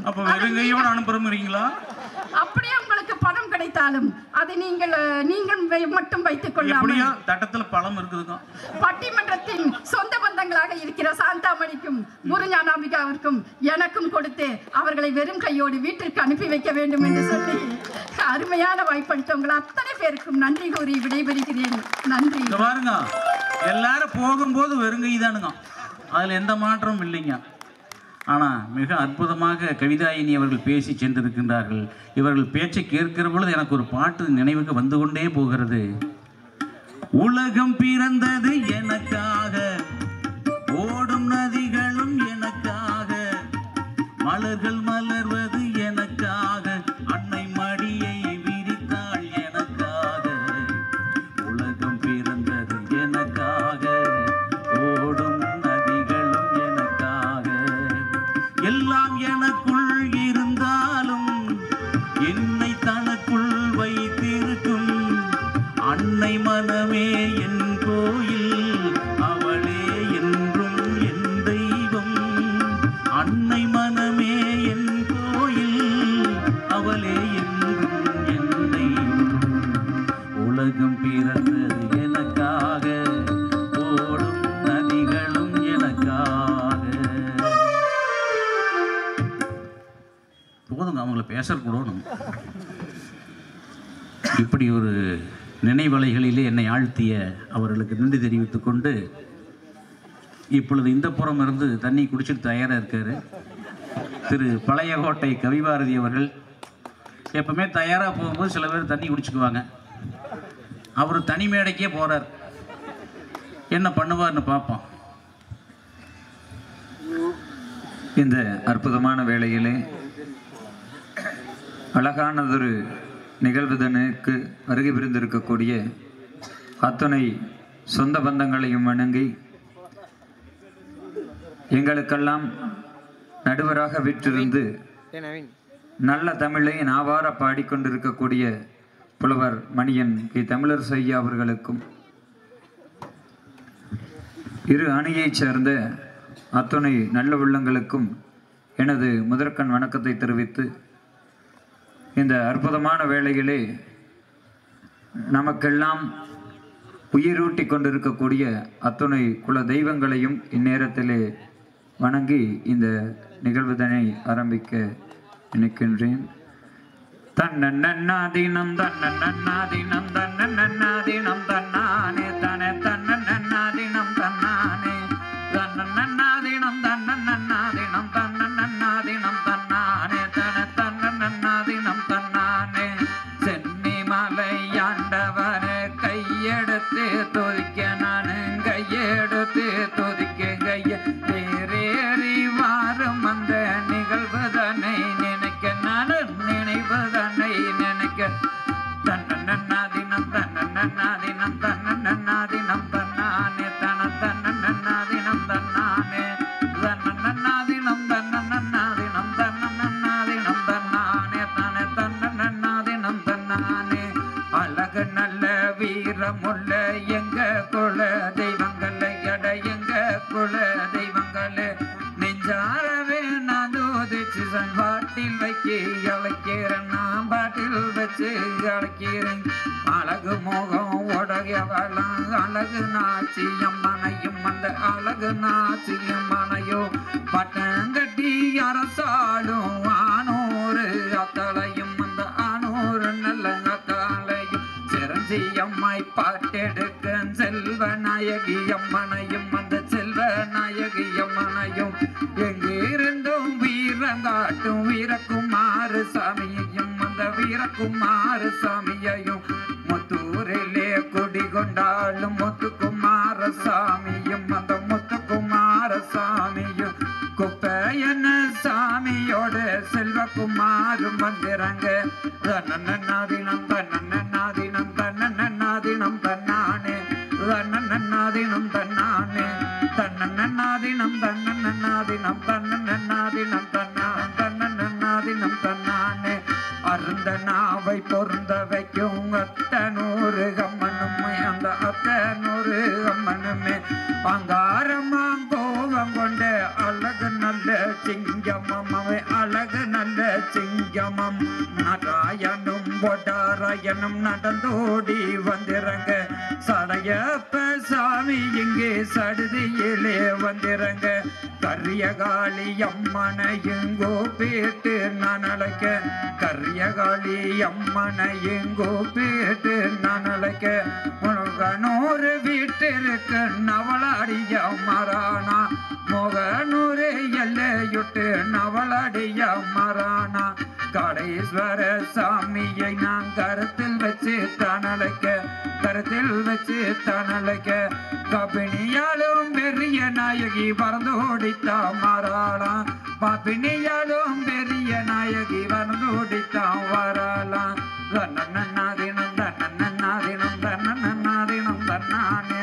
தன்னன்னாதினம் தன்னானே தன்னன்னாதினம் தன்னன்னாதினம் தன்னன்னாதினம் தன்னானே தன்னன்னாதினம் தன்னானே எத்தனையோ தெய்வங்களே நான் நல்லச்ச வேளையிலே எத்தனையோ தெய்வங்களே நான் நல்லச்ச வேளையிலே குன்றுடைய மக்களையும் கூப்பிட்டு அழைக்கிறேன் குன்றுடைய மக்களையும் கூப்பிட்டு அழைக்கிறேன் படுகளை காடு விட்டு பறந்தோடி வருமுன்னு படுகளை காடு விட்டு பறந்தோடி வருமுன்னு அன்னமாரி இருவரையும் அழைச்ச நின்ற நேரத்தில் வீரம் கொண்ட சங்கருமே போரு கொள்ளும் கொண்டருமே வீரம் கொண்ட சங்கருமே போரு கொள்ளும் கொண்டருமே அழகு நல்ல கண்ணிகளில் எடவ கண்ணி அருக்கணி அருக்காணி தங்கத்தையும் கூப்பிட்டு நான் அழைக்க அருக்காணி தங்கத்தையும் கூப்பிட்டு நான் அழைக்க தாமரவத்த செல்வங்க வந்திறங்க வேணுமா தாமரையா உள்ள கொடிக வந்திறங்க வேணுமா தன்னன்னாதினம் தன்னன்னாதினம் தன்னன்னாதினம் தன்னானே தன்னன்னாதினம் தன்னானே தன்னன்னாதினம் தன்னன்னாதினம் தன்னன்னாதினம் தன்னானே.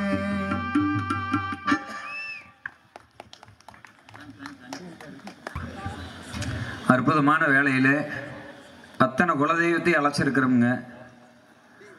அழைச்சு அப்படியே அமைதியாக உட்காரணுங்கிறது இல்லைங்க. கையை நல்லா தட்டலாமுங்க.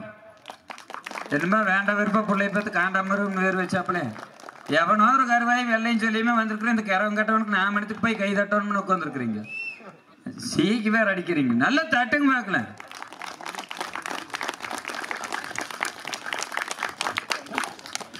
பரவாயில்ல. பாருங்க, ரொம்ப தட்ட சொல்லி முன்னாடி ஊந்துருக்கவங்களும் தட்டி போடாதீங்க. அதெல்லாம் தட்ட மாட்டாங்க. அது அபிதான் சொல்றாங்களே மாலை போட்டு வணங்குறோம்னு சொல்லி முன்னாடி பேசிட்டு போனாங்க. முன்னாடி யாரா தூங்குறாப்புல இருந்தா கொஞ்சம் முதுகு தட்டி விடுங்க. அதெல்லாம் முதல்ல இங்க மாமியா கிளவி வீட்டுல வச்சு பொழைச்ச காலத்துல முன்னால் இருந்தா முதுகு தட்டினா மாமியா கிளவி அழுதுது. இன்னைக்கு யாரும் வீட்டு வச்சு பொழைக்கிறா? அது அக்கா சொன்ன மாதிரி உண்மையாலும் பாத்தீங்கன்னா உறவுகள் வாழக்கூடிய ஒரு இடத்துல வந்து பேசணும்னா இவ மத்தியில தான் பேசணும். அது கேப்டன் நம்ம சாந்தாமணியத்தை.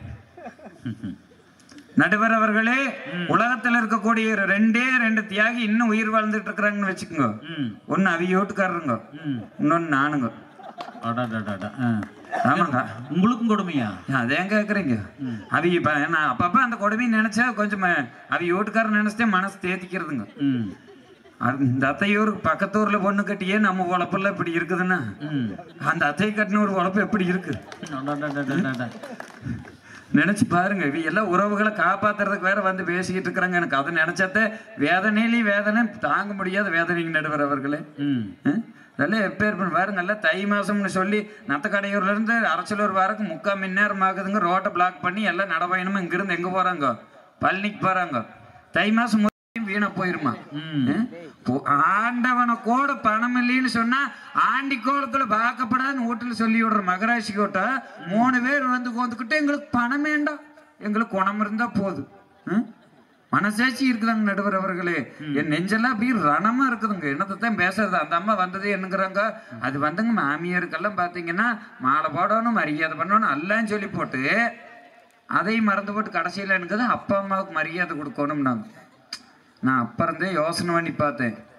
அவி அப்பா அம்மாவுக்கு மரியாதை கொடுக்கணும்.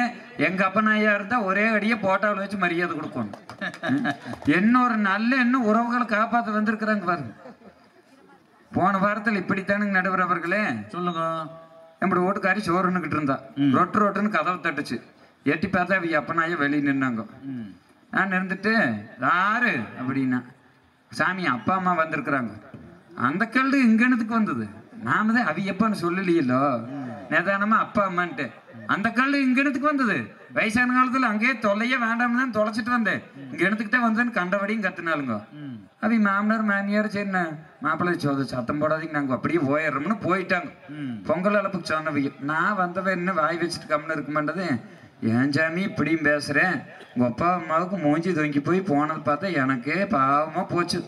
நீ மேக்கப் போட்டா எப்படி இருப்பியோ அதே மாதிரி குரங்கு கணக்கா 2 போகுதுன்னு சொன்னேன். கடவாயிலேயே 4 ஈடு வச்சு ஏன்டா எங்க அப்ப நாயால வந்தாங்க.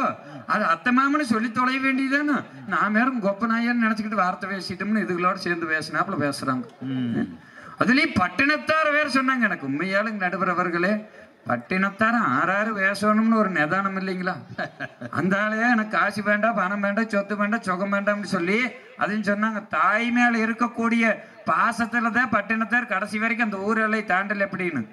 அது தவறான உண்மைங்க. பட்டினத்தார் எதனால தாண்டல் அப்படின்னா, தாய்க்கு செய்ய வேண்டிய கடமையை நான் கடைசியில செய்யணும்னு சொல்லி கடமை நிமித்தமாக அந்த ஊரை அவர் தாண்டல. அப்படி ஒரு நேர்மையான மனுஷன். அந்த மனுஷன் சிவனேன்னு வந்து பார்த்தீங்க அப்படின்னா, தானே இருந்த சொத்தை பூரா விட்டு போட்டு ஆண்டியை போய் கம்முன்னு போறாள் என்ன பண்ணியிருக்கிறாரு? சிவனேன்னு ஒரு வரப்பு மேல தலையை வச்சு படுத்திருந்துருக்கிறாரு. 3 மகராசி வீலாட்டத்தை தனி கூட தூக்கிட்டு அங்க போயிருக்கிறாங்க. ஏனுங்க என்னங்க இந்த 3 பேர்த்தையும் விட மாட்டீங்க? அது எப்படிங்க நடுவர் அவர்களை ஒரு முடிவுக்கு இவையெல்லாம் வந்து நல்ல முற்போக்கான வழிகாட்டிகளுக்கு நடுவர் அவர்களே. இவையெல்லாம் பார்க்கும்போது வந்து பாத்தீங்கன்னா என் மனசுக்குள்ள அவ்வளவு ஒரு சந்தோஷம், ஒரு தைரியமுங்க. அதே சாந்தாமணியத்தையெல்லாம் பார்த்தா காளியாத்தாவை பார்த்தாப்புல கையெடுத்து கும்பிடலாம்னு இருக்கு. வரும்போது பாத்தீங்களா, அங்க வரும்போதே எனக்கு கொஞ்சம் பயமாயிட்டுது. என்ன நினப்புல கூட்டியாந்தாங்களோ தெரியல. அத்தை முன்னாள் சிங்கமாட்டு ராஜநாடு நடந்துட்டு வராங்க. பின்னால் 40 பேர் படவேளத்தோட வந்தாங்க. வேற ஒரு பக்கம், வேட்டு வேற ஒரு பக்கம். ஆமாங்கோ ஆமாங்க. நான் அப்பவே வீட்டுக்காரருக்கு அனுப்பினேன். எனக்கு சிங்கம் வருது, புலி வருது, அத்தை வராங்க அப்படின்னு. கடைசி பேருக்கு எங்கன்னு அந்த ரகசியம் உனக்கும் தெரிஞ்சிருச்சா? இன்ன வரைக்கும் நான் அது மனசின்னு நினைச்சதே வாழ்ந்துகிட்டு இருக்கிறேன்ட்டார். அப்படி நடக்குதுங்க நடுவர் அவர்களே. அப்படி பெருமைக்குரிய சிங்கமாட்ட எங்க அத்தை வந்து மேடையில் வரும்போதே எனக்கெல்லாம் ஒரு நடுக்கம். நீங்க வந்து அத்தையெல்லாம் அப்படி இப்படின்னு சொல்லாதீங்க, கம்முன்னு. அப்புறம் பட்டினத்தார் சிவனேன்னு வரப்பு மேல தலையை வச்சு படுத்துருந்துருக்கிறாரு.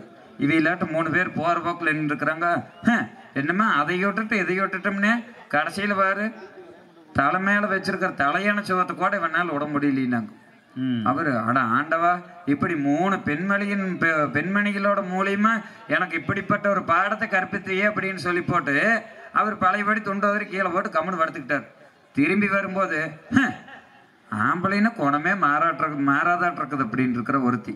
இது ஏன்னு இன்னொருத்தி கேட்டதுக்கு, பின்னென்ன நாம் போகும்போது தலைவாணி வச்சு படுத்திருக்கிறேன் பாருன்னு பேசிட்டு போனோம்ல, அதை ஒட்டு கேட்டதையும் பாரு ஆளு கீழே இருந்து தெரிச்சு படுத்திருக்கிறேன், இவன் இன்னும் எனத்தை திறந்தேன்னு கேட்டு போட்டு போயிருக்கிறாங்க.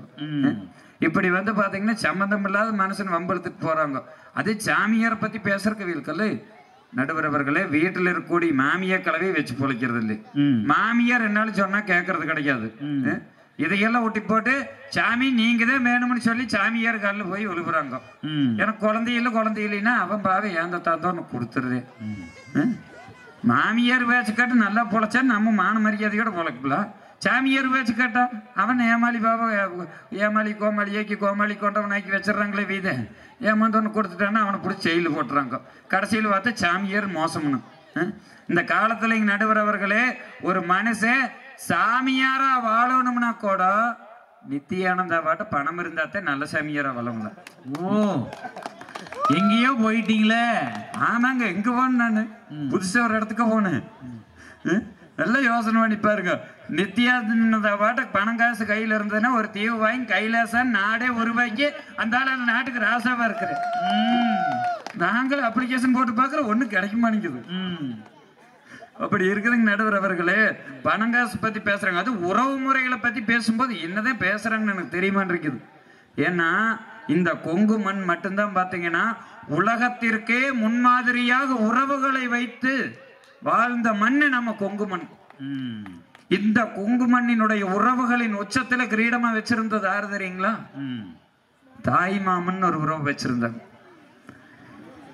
தாய கூட அச்சாரமா வைக்கல, தகப்பன அச்சாரமா வைக்கல, தாய் மாமனை கொண்டுகிட்டு போய் அச்சாரமா வச்சிருந்தாங்க. அப்படிப்பட்ட தாய் மாமனை இன்னைக்கு இதுவியெல்லாம் வச்சு ஒரு உறவு முறையை நல்ல முறையில் வச்சிருக்குதா? காசு இருந்தா மட்டும்தான் தாய் மாமன், இல்லைன்னு நாய் மாமன் அப்படியே ஓடன்னு முடிக்க விட்டுறீங்க. அந்த நாய் படுற பாடு, அந்த நாய் படுற பாடு ஓட்டு இருக்கிற நாய் கூட படாதுங்க நடுவரவர்களே. அந்த அளவுக்கு மோசமுங்க. ஒண்ணுமில்ல, அவை 3 பேர் தன்னை பேசினாங்க. கூட பிறந்தவன் நான், ஒரே ஒரு கேஸ், உறவுதான் முக்கியம்னு பேசுறீங்கல்ல, கூட பிறந்தவன். 1 கோடி ரூபாய்க்கு ஒரு காடு வித்துதுன்னா கம்முன்னு இருக்கிறாங்களா? கையெழுத்துக்கு சண்டை போட்டு கடைசியில் ஒரு 20 லட்சமாவது வாங்கிடுறாங்க. எனக்கு அதில் ஒரு சந்தோஷம். சரி, எங்கள் அப்பாவுக்கு தான் 2 பிறந்திருக்குது, 2 வாங்கிட்டு சந்தோஷம். ஆனால் எனக்கு என்ன டவுட்டுனாங்க நடுவரவர்களே, அதே கூட பிறந்தவன் அங்கே வீட்டில் கட்டி கொடுக்குறப்போ ஒன்றும் சொத்து பத்து இல்லை, இவன் ஏதோ அதை இதையும் பண்ணி கொஞ்சம் கடன் ஆகிட்டு, என் பிறந்தவன் தானே எங்கள் அப்பா வயிற்றுல தான் நீயும் போகிறது, அட நீ நல்லா இருந்தா நான் ஆடிக்காரில் போயிட்டு இருக்கிற ஒரு 20 லட்சம் ரூபாய் கடனை கட்டிக்குவேன்னு கொடுத்துருங்க பார்க்கல. உங்கள் குணம் பாசம் பண்பாடாக இருக்கட்டுங்க. என்னங்க பேசுறீங்க? உலகத்தில் ஒரு உறவுனால ஒரு சமுதாயம் வளர்ந்துருக்கும் அப்படின்னு சொன்னால், விவசாயி இன்னைக்கு கடைசி வரைக்கும் பார்த்தீங்கன்னா எந்த இடத்துலயும் இப்படி தலை தூங்கி நின்றுக்க மாட்டானுங்க. காசு இல்லாத ஒரே காரணத்தினால தானுங்க இன்னைக்கு ஒவ்வொரு விவசாயியும் போய் தூக்கல் தொங்குற, வட்டி இல்லாத கடனை கூட கட்ட முடியாத நிலைமையில் இருக்கிறானுங்க நடுவரவர்களே. ஆனா ஒவ்வொரு விவசாயிக்குமே கூட பிறந்த பொறப்புண்டு, அதே மாதிரி கட்டின பக்கம் மாமச்சன்ல இருந்து அத்தனை சொந்தம் உண்டு. ஒரே அதை எங்க பார்க்கலாம் தெரியுங்களா? இவன் ஒரு பட்டியல வச்சிருக்கிற ஆட்டுக்கடை கூறு போட்டான்னு வச்சுக்கோங்க, அந்த அன்னைக்கு அழைக்கக்கூடிய சொந்தத்தை வச்சு ஒரு திருவிழாவே நடத்த முடியும். அத்தனை உறவுகளை ஒரு விவசாயி வச்சு பிழைக்கிறேன். ஆனா அந்த ஒரு விவசாய எத்தனை உறவுகள் வச்சு பிழைக்குது. ஒரு கல்யாண வீட்டுக்கே வந்தோம்னு வச்சுக்கோங்க, இவன் பச்சை தண்டை போட்டுக்கிட்டு வெள்ளையும் சொல்லியும் இப்படின்னு காலில் எடுத்து வச்சானா, வந்துட்டான்டா இவனெல்லாம் வரலைன்னு எவன் அழுது சொல்றாங்களா இல்லைங்களா? இதே ஆடிக்காரில் வாங்கிட்டு அவன் சாரா வியாபாரம் பண்ணிக்கிட்டு இருப்பேன் மகராசா, பணம் காசு அவங்ககிட்ட கிடக்கு, அவங்ககிட்ட வாங்கி குடிக்கிறவனெல்லாம் ஆடிக்கிட்டே போவேன். இந்த மகராசு ஆடிக்காரில் வருவேன், அவனை கண்டா சார் வாங்க நல்லா இருக்கிறீங்களா, 4 பேர்த்து கூட இந்த நல்லா கிடைத்தவனை போய் நல்லா இருக்கிறேன்னு கும்பிடுறேன்.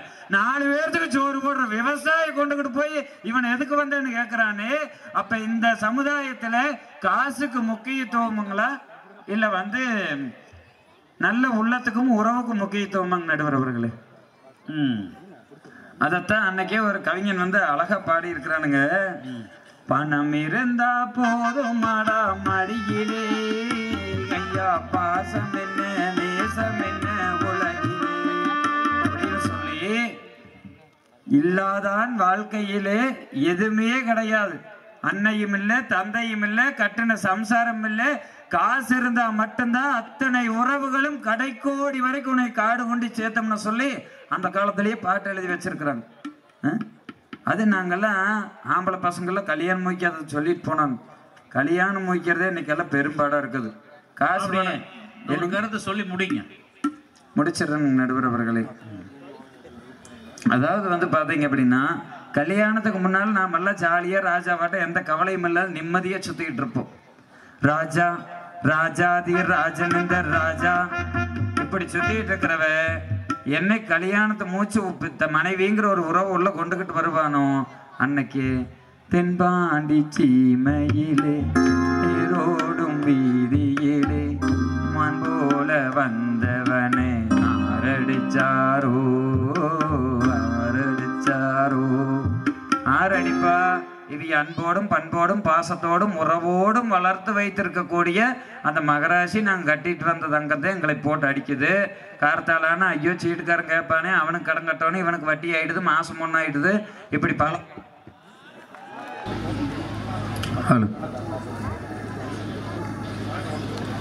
இப்படிங்க நடுவர் அவர்களே. உறவுகள் ஒரு காலத்துல உயிர்ப்போடு இருந்ததுங்க. ஆனா இன்னைக்கு அந்த உறவுகளினுடைய நிலை வேற, முதல்ல மாதிரி இல்லைங்க. உண்மையாலுமே நம்ம கொங்கு மண்ணுக்குன்னு சொல்லி உறவுகளை உயர்த்தி சொல்லணும்னு சொன்னா அன்னமார் காவியத்தை தான் அற்புதமா சொல்ல முடியுமுங்க. அதில் தான் உறவுகளுக்கு மிக மிக முக்கியத்துவம் கொடுத்தாங்க. ஆனா அந்த அன்னமார் காவியத்தில் கூட அன்னமார் இருவரையும் அற்புதமாக அடையாளப்படுத்தியது உறவுகள் கிடையாது. எங்கேயோ வேறு ரெண்டு பேரும் தங்களுடைய உடல் வலிமையை திறமையை வளர்த்தெடுத்து வந்தாங்க. அவர்கள் இருவரும் தங்களுக்கு வஞ்சகம் செய்த அத்தனை உறவுகளையும் பார்த்தீங்க அப்படின்னா வேறறுத்து வீசினாங்க. வேறறுத்து வீசி தங்களுக்கென்று ஒரு நாட்டை உருவாக்கி சொத்தை பெருக்கி இந்த மண்ணிலே வீரத்தை விளைவித்தார்கள். அந்த ஒரே காரணத்துக்காகத்தான் இன்ன வரைக்கும் பார்த்தீங்க அப்படின்னா அந்த பொன்னி வளநாடுன்னு சொல்லி அந்த வளநாட்டுக்கே அதிபதிகளாக அன்னமார் ரெண்டு பேரையும் வச்சு பாடிட்டு இருக்கிறோம். அப்படிப்பட்ட இந்த மண்ணில் இன்றைய கால சூழ்நிலையில நமக்கு உறவுகளை காட்டிலும் பாதுகாப்பு அளிப்பது சொத்து பத்து தானுங்க. அதனால இந்த ஊர்ல எல்லாம் வயசானவங்க யாராலும் இருந்தா தயவு செஞ்சு சொல்றேன், மருமகம் நம்ம வயந்தானோ ஒரே ஒரு கையெழுத்தான்னு கேட்குறேன்னு பெரியமா கேட்டா தயவு செஞ்சு போட்டுறாதீங்க. கொண்டுக்கிட்டு போய் நாய்க்கும் கூட வீடு கட்டி கொடுப்பாங்க, நம்மளுக்கு பழைய சாலையில் கொண்டு போட்டுருவாங்க. கட்டுத்தரையில் கிடக்குது நிறைய பேர் இப்படித்தான் கையெழுத்து போட்டு என் பையன்தானா அட போட்டு கொடுத்தே கிடக்குது. போட்டு கொடுக்குறேன் எங்க நாய் வீட்டில் சோத்து போட்டு கொடுக்குற மகராசி கூட்டம். நிலைமை அப்படி இருக்குதுங்க நடுவர் அவர்களே. ஆகவே இன்றைய வாழ்க்கையில் ஒரு மனிதன் மனிதனாக வாழ வேண்டும் என்றால் மகிழ்ச்சியே கூட வேண்டாமுங்க, மனிதனாக வாழ வேண்டும் என்றாலும் கூட அதற்கு சொத்து பத்தே அவசியம் என்று கூறி எனது உரையை முடித்து நன்றி பாராட்டி விடைபெறுகின்றேன். நன்றி, வணக்கம்.